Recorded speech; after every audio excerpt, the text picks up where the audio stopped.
kapatid, may panibagong binabantayan po na low pressure area o sama ng panahon sa labas ng ating bansa. Ano ang tsansa na mabuo ito bilang isang bagyo at may direktang epekto ba ito sa ating bansa? Alamin po natin yan. Ang update mula sa ating resident meteorologist, Weather Tito Alvin Pura, na laging may panahon para sa iyo. Tito Alvin, good morning kapatid.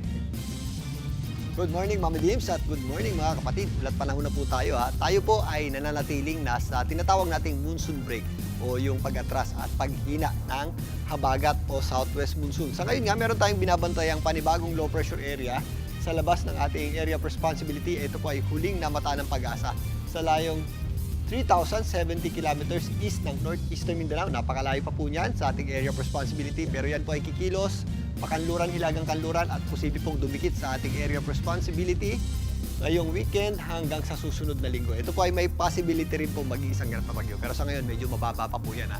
At sa ngayon din, hindi po natin yan inaasahang maglandfall o tumama sa lupa. Yan po ay kikilos lamang at makikiraan dito sa kanto ng ating area of responsibility. Sa ngayon, ito pong ating easterlies lamang ang nagdudulot po ng mainit at malinsangang panahon sa malaking bahagi ng ating bansa at mga posibleng thunderstorms.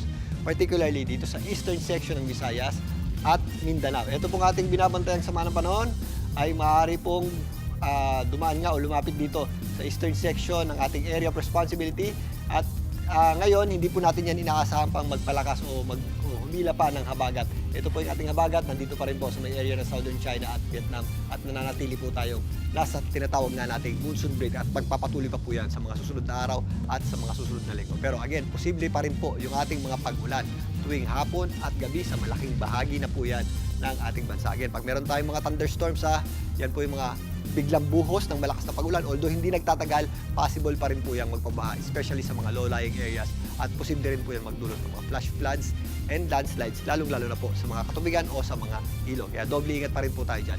Yan po ang ating posibleng maranasan sa mga ilang bahagi ng Visayas, particularly po sa Eastern Visayas. Kasama na po dyan ang Davao Oriental at dito po sa area ng Dinagat Islands. Dulot po ng ating easterlies, mga pulo-pulo naman at mga localized na pag-ulan at thunderstorms naman ang ating aasahan dito po sa natitirang bahagi ng Luzon. Dito nga sa Metro Manila, magpapatuloy po ang maaliwalas na panahon at magiging maganda po ang sikat ng araw ngayong umaga hanggang tanghali. Pagsapit ng hapon, nagiging maulap po ang ating panahon at minsan meron tayong mga isolated o mga pulo-pulong pag-ulan at thunderstorms. Kaya sa mga lalabas ng bahay, ugaliin pa rin po natin ang pagdadala ng tayong o anumang pananggalag sa ulan. At mga kapatid, sa kabila nga ng mga aksidenteng nangyayari sa dagat, tatalakayin nga natin yung mga factors na nag-e-enhance sa ating rip current o sa mga rip current na nangyayari sa dagat. Para sa ating alamin, isa po dyan yung hangin o yung lakas ng hangin na nagpapalakas po sa mga rip current.